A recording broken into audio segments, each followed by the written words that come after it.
Okay, everybody, welcome back, and we're going to finish up with my final thoughts on the collection and where I think I'm going to go next.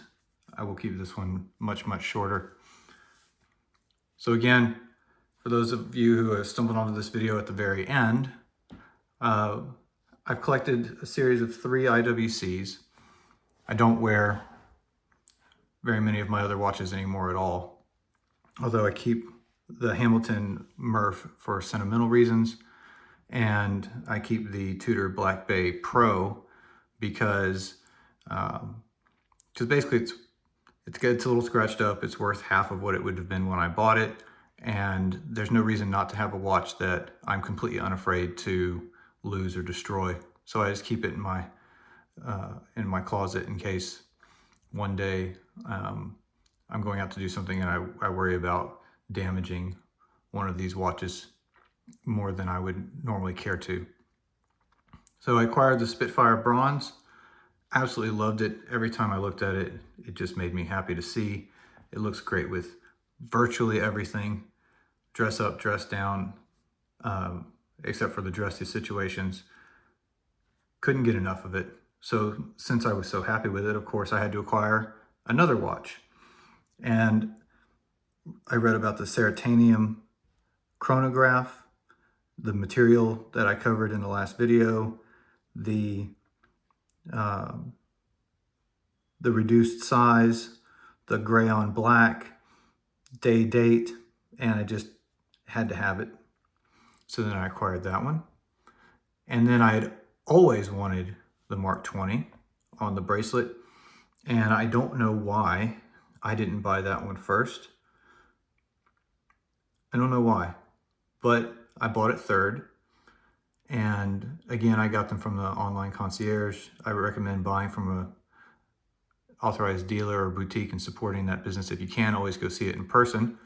But if you're in a place in the United States where you simply can't get access to this watch, then the online concierge or the phone concierge for IWC USA, they're simply fantastic, and they'll get you anything you need, and they'll accept returns if you try it on and don't love it, as long as it's in pristine condition. And Lauren on the East Coast has been incredibly helpful to me. She's just fantastic. So 3 pilots. What's next? Well, I'm limited in the fact that I have 2 wrists, one of which I will use, and 7 days. And I love these watches. And I don't really like vintage because I'm not smart enough to know what is and what is not correct from a vintage standpoint. And, I like making my own memories with things. And I do appreciate history, and I love looking at something and thinking about what the person before me saw in it. But I'm interested in making my own vintage watches.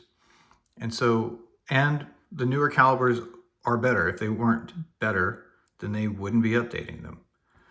So why would you collect older vintages? Well, because of the historical significance and the interest to you. And I completely get that. I'm just not a vintage watch person. And maybe when I'm 80 years old, these will be vintage. And, I'll remember why I bought them, what was special about them, when and why I wore them. And I'll look at the new calibers and be interested in those as well. So when looking through the current IWC collection, I'm going to do a little screen movement here. Try not to get any extraneous stuff in the shot in the background. Try not to get my new light source blinding you. So I decided that my next piece is going to be the Kurt Klaus Perpetual movement. And, well, we have a few to choose from. We have the Pilot watch in Perpetual. We have the big Pilot, and then we have some smaller 41 millimeter. Sorry, that's not it. We have some smaller Perpetuals and I think 43 millimeters. As we move down, well, we have the Perpetual calendar Rodeo Drive with that blue dial, big crown, looks amazing, absolutely amazing. We have the Mojave, and of course we have the Ceratanium Perpetual with that beautiful bracelet. My wrist can't carry these, and even if it could carry these, I don't think that it's for me. I think I have enough pilot watches. So then I thought I would look into the Portugieser and Portofino collection. And these are 42 millimeters. They have these, I guess, lyre lug, turned lug style, beautiful watches. I like the Arabic numerals on the dial. I like everything about them. And I especially like this one here. This one here, 42 millimeter boutique edition, blue dial. This reddish rose gold that would look fantastic with the blue on blue.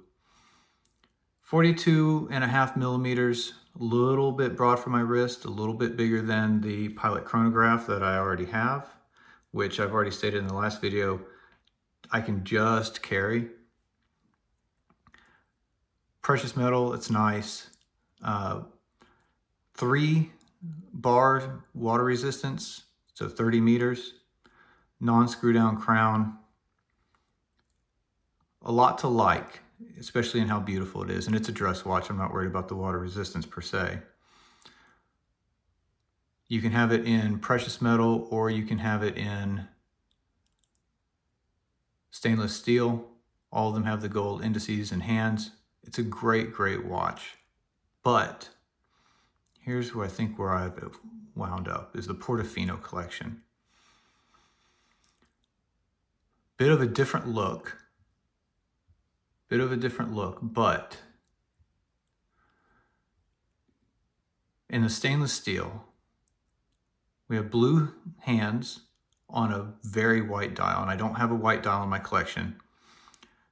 Roman numeral at the top with indices going around. Striking white dial, silver hands on silver with a blue strap that can obviously be swapped out with a buckle. The other one has a buckle too, I think. Look at how the case back is taken up almost entirely by the movement.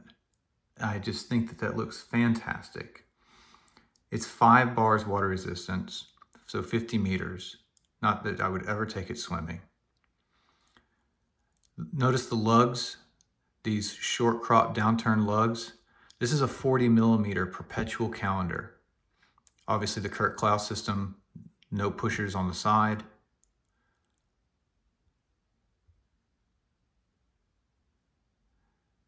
Absolutely fantastic looking dial. Leap year indicator, just like on the Portugieser collection.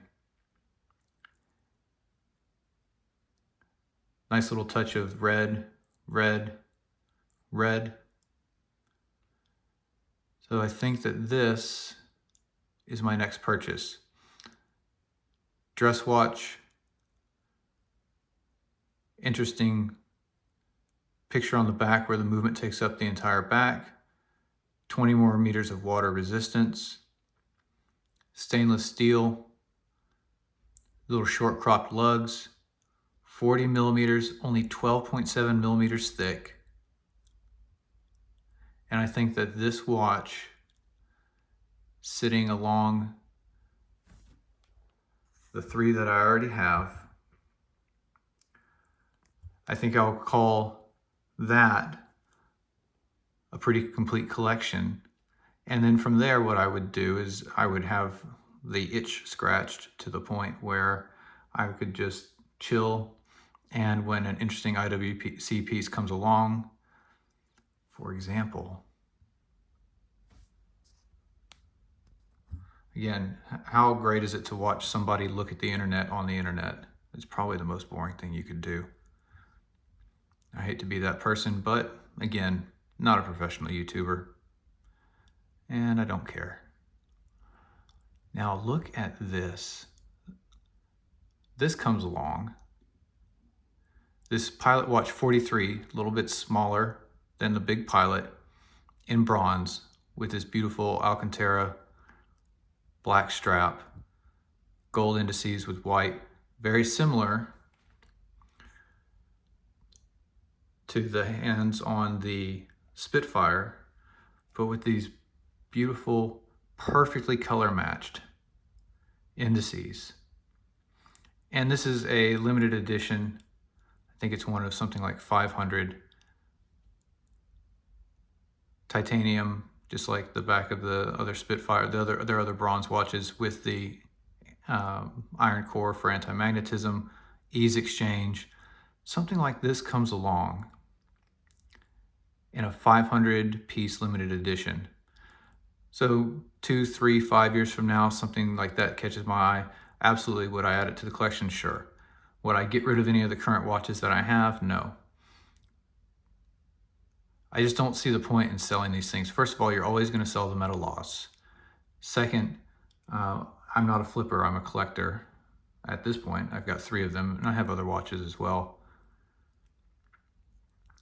But that Portofino in stainless steel is going to complete my current modern collection. Just waiting for the right time. Basically, I'm just cooling off from these other acquisitions.